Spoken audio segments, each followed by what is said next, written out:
I remember standing in the kitchen, humming a new melody, when Serena's laugh cut through the air sharp, like breaking glass, saying I'd never make it as a singer, not with her husband's fancy studio in the house. It felt like my whole world just tilted, you know? But then, something unexpected happened with Leo, and now, well, things are just wild. Before we continue, tell me in the comments, where are you watching from? I'd love to know. It was a Monday, just like any other, only it felt heavier somehow. The morning sun crept through my tiny apartment window, not bright and hopeful, but thin and tired, just like I felt most days. I stirred my instant coffee, the spoon clinking against the cheap mug, and glanced at the worn-out notebook on my kitchen counter. Inside were all my songs, my dreams, scribbled in messy handwriting, some with coffee stains from late nights spent humming melodies into my phone. Singing wasn't just a hobby for me. It was the air I breathed, the only thing that made sense when everything else felt hazy.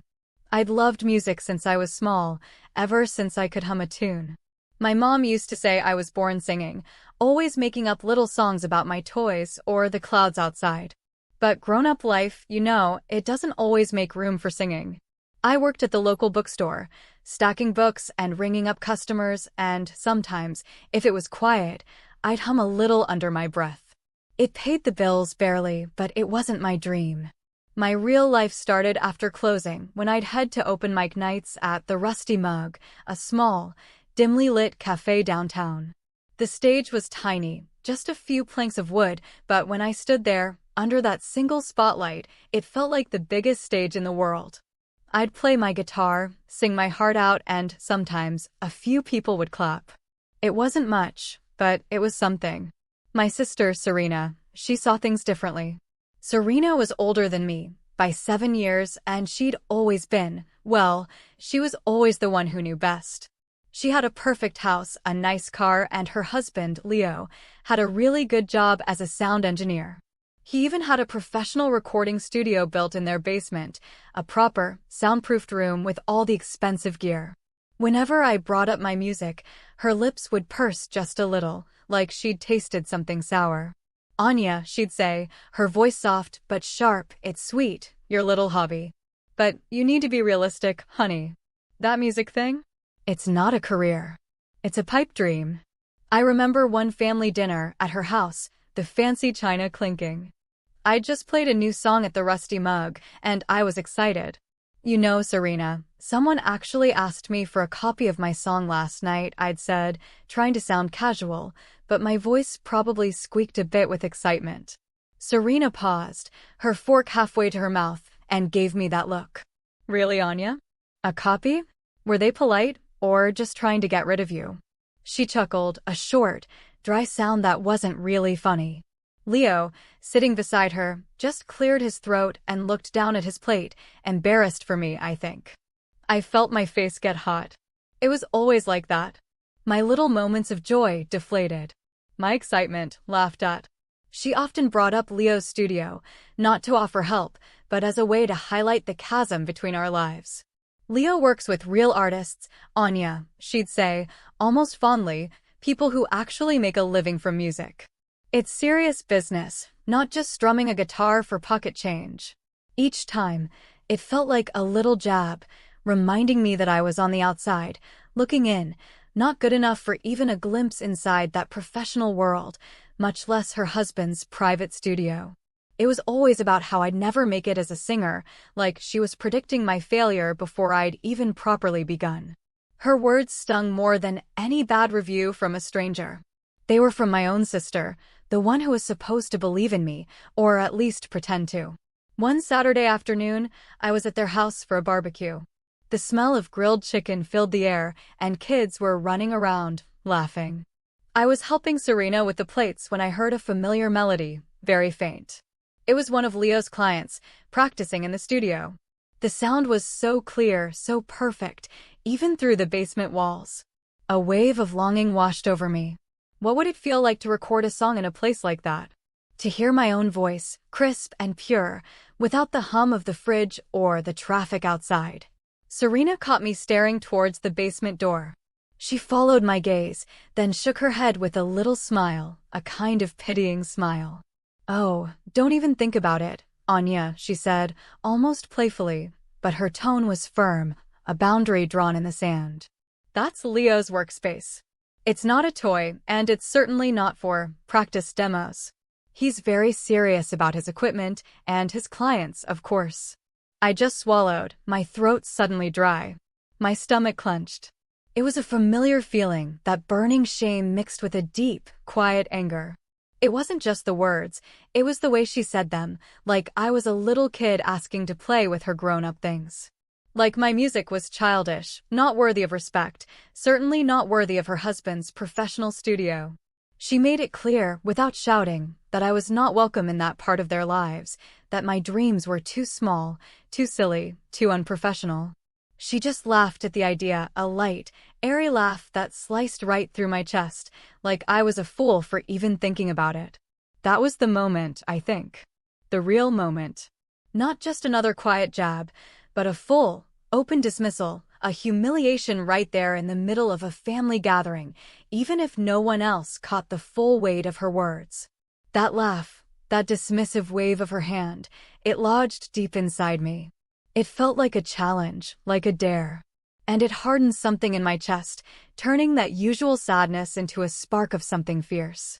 I don't know why, but that time, it didn't just hurt, it also kind of woke me up. I looked at her, then down at my own hands, hands that wanted to play chords and write lyrics, and I thought, asterisk, maybe she's right. Or maybe she's wrong, and I need to prove it. Asterisk, that sting, that feeling of being so easily dismissed, it planted a seed. A seed of quiet determination, watered by humiliation. That night, back in my quiet apartment, Serena's words echoed louder than usual. Her laugh, still ringing in my ears, felt like a physical sting. I picked up my old guitar, its wood smooth and familiar under my fingers. My hands trembled a little as I strummed a chord. Everything felt different now. The usual comfort of playing felt tainted by her scorn. But then, as I picked out a new melody, slow and a little melancholic, something shifted. The sadness mixed with a stubborn heat, a new kind of energy bubbling up. It wasn't just about proving her wrong anymore, it was about proving myself right. The next morning, I did something completely out of character. I called Leo. My finger hovered over his name in my phone contacts for a long minute, my stomach twisting with nerves. What if he just laughed too? What if he told Serena? But then I remembered his quiet, empathetic gaze at that dinner, the way he'd cleared his throat. He wasn't like Serena. He was kind. Hey Leo, I started, trying to sound casual when he answered. It's Anya. I was wondering, could I talk to you about something sometime? He sounded a bit surprised. Anya? Sure. Everything okay? Yeah, of course. Is there something specific? It's about music, I admitted, my voice dropping a little. Something I've been working on. It's a bit personal, actually. Could we maybe grab coffee, just us, sometime this week? To my surprise, he agreed immediately. Coffee sounds good. How about Wednesday, my lunch break? There's a place near my office. Wednesday came, and I was a bundle of nerves. I rehearsed what I'd say 100 times in my head. When I met Leo, he was already sitting at a small table, sipping an espresso. He smiled warmly. Hey Anya. What's up? I took a deep breath.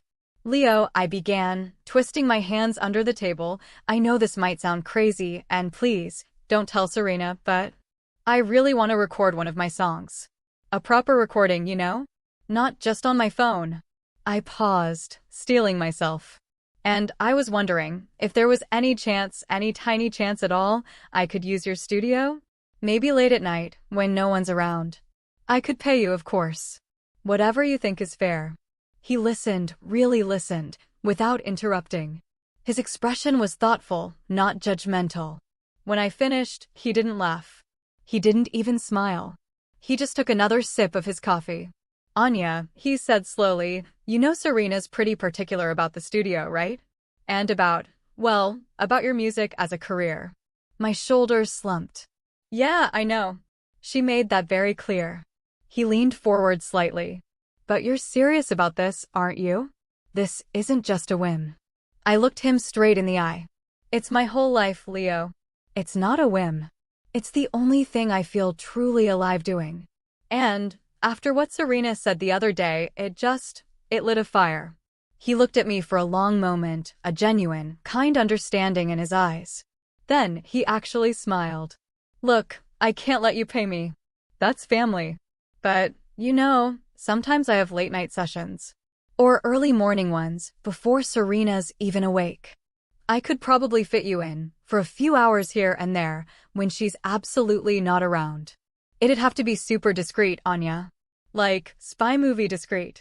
A wave of relief, so strong it almost made me cry, washed over me. Oh, Leo. Thank you. Thank you so much. I promise I'll be careful. I'll clean up everything, leave no trace. I know you will, he said. So, what song are you thinking of recording? I told him about Echoes of Doubt, a song I'd been working on, inspired by all the times I'd felt unseen, unheard, especially by Serena.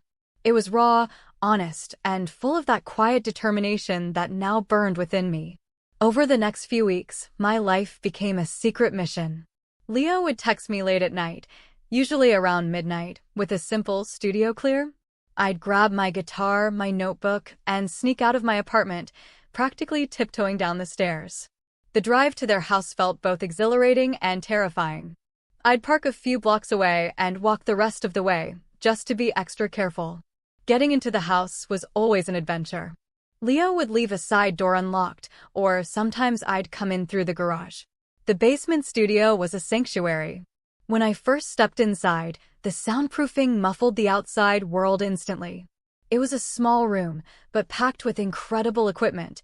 A huge mixing board, microphones hanging from stands, sound baffles on the walls. It smelled faintly of new electronics and old coffee. Leo would be there, usually with a tired but encouraging smile. Ready to make some magic? He'd whisper, flicking on the lights. Our sessions were intense.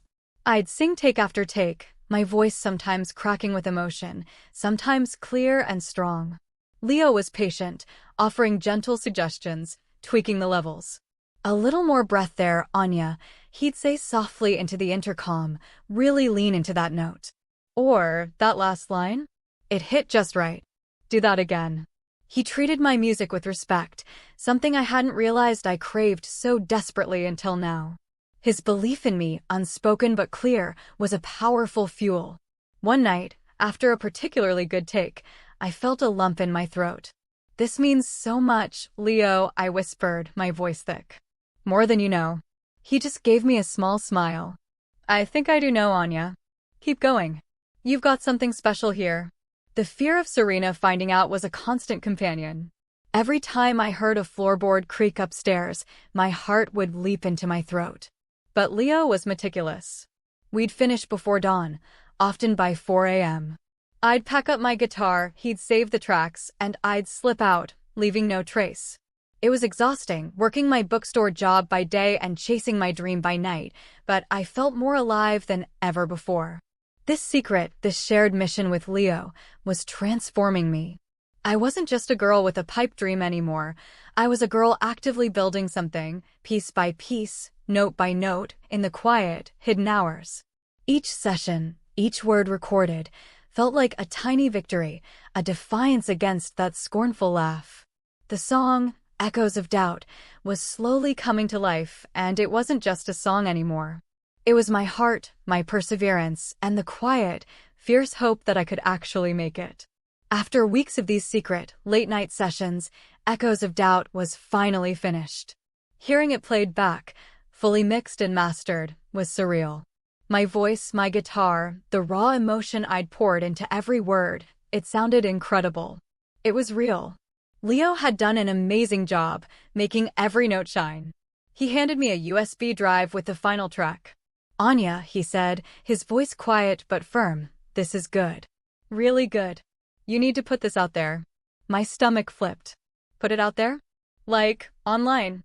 The thought was terrifying. It meant stepping out of the shadows, exposing myself to potential criticism, or worse, indifference. And what about Serena? Yes, online, Leo insisted. There are independent platforms. Distribute it yourself. See what happens. Don't let it just sit on a hard drive. This deserves to be heard. His words pushed me. He believed in it, and if he, a professional, did, maybe there was something to it. I spent days researching, learning how to self-publish music, how to create a simple online presence. It was daunting, but the fire Serena had lit still burned, fiercely. This wasn't just a song anymore, it was my answer, my declaration. I uploaded Echoes of Doubt to a few streaming platforms, put a simple, artistic photo as the cover, and held my breath. I didn't tell anyone, not even my closest friends. It was a quiet rebellion, a test. For weeks, nothing much happened. A few plays here and there, mostly from friends I eventually hinted at. I started to feel that familiar wave of doubt creeping back. Maybe Serena was right. Maybe it was just a hobby. But then, slowly, something shifted. A local indie radio station, Pulse FM, picked it up. They played it late at night as part of their New Local Sounds segment. Then, a small music blog wrote a review, calling it raw and resonant. And then, it just started to spread. A few hundred plays turned into thousands, then tens of thousands. People were sharing it, commenting, saying how much they related to the lyrics, to the feeling of being overlooked but refusing to give up. One afternoon, I was at the bookstore, restocking a shelf, when Echoes of Doubt started playing softly from the store's speakers. My eyes widened. My song. In a public place. My manager, a sweet older lady named Ms. Albright, walked by. "Nice tune, isn't it?" she remarked, smiling. "Heard it on the radio this morning. Very catchy, but also heartfelt." I just mumbled something, a huge, goofy grin plastered on my face, a thrill shooting through me. The impossible was happening. My phone started ringing more. Emails piled up. Record labels, music managers, concert promoters. It was overwhelming, exhilarating, and completely terrifying. I decided to take a leap, signed with a small, ethical management company that understood my vision, and suddenly, my life went from quiet bookstore clerk to a whirlwind of interviews, photo shoots, and recording new songs, this time in proper, above-ground studios with full transparency. I left my job at the bookstore with a bittersweet goodbye. It was time. Serena remained completely oblivious to my growing success. I kept a low profile on social media, focused on the music. She'd call occasionally, asking about my little singing thing, still with that dismissive edge. I'd just say, "Oh, you know, still at it," keeping my voice even. Leo, though, he watched my progress with quiet pride. We'd sometimes share a knowing look when Serena made another offhand comment about my phase. 2 years flew by. Echoes of Doubt wasn't just a hit, it was the hit. It had charted, gone platinum, and taken me on tour across the country. My face was on billboards, my songs on repeat on national radio. It was surreal.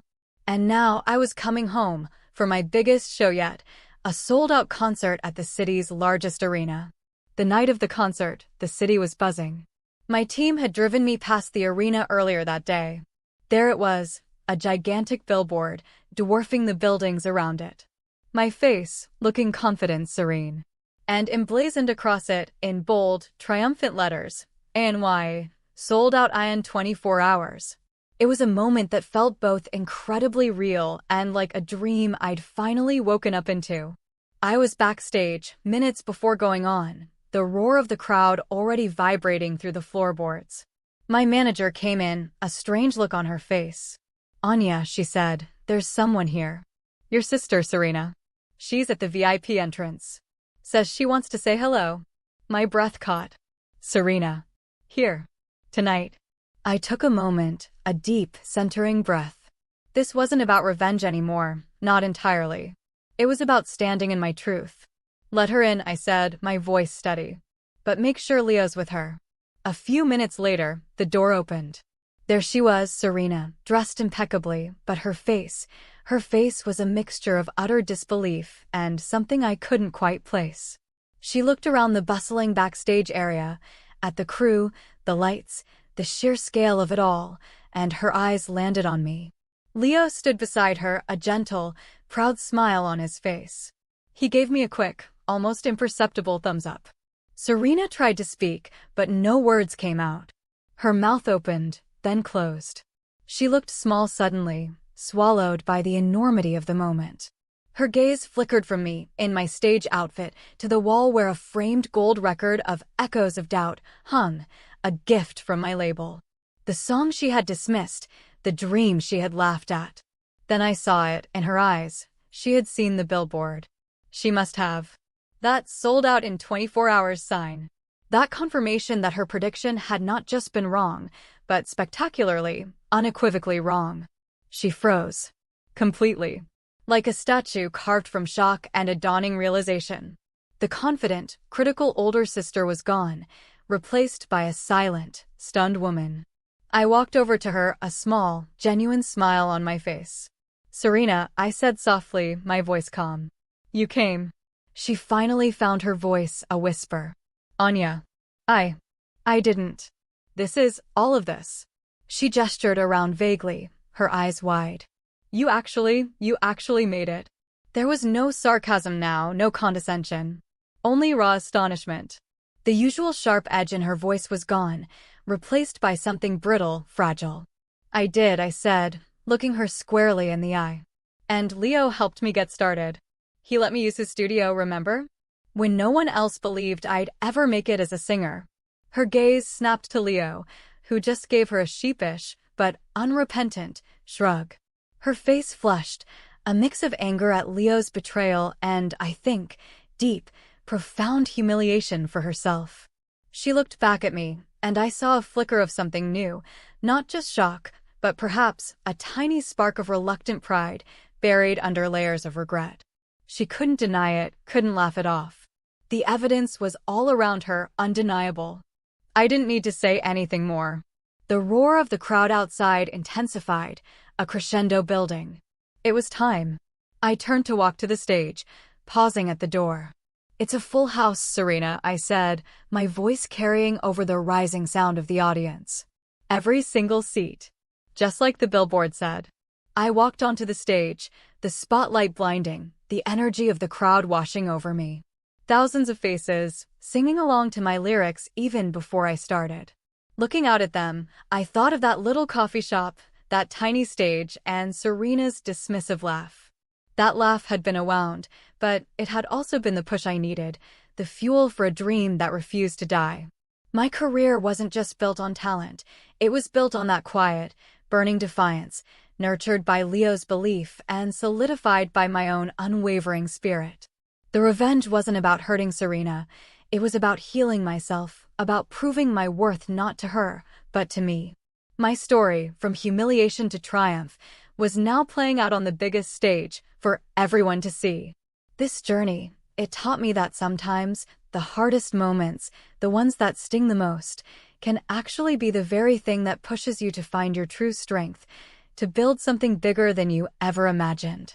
And if you've ever felt like someone's words tried to shrink your dreams, tell me in the comments, what did you do to prove them wrong?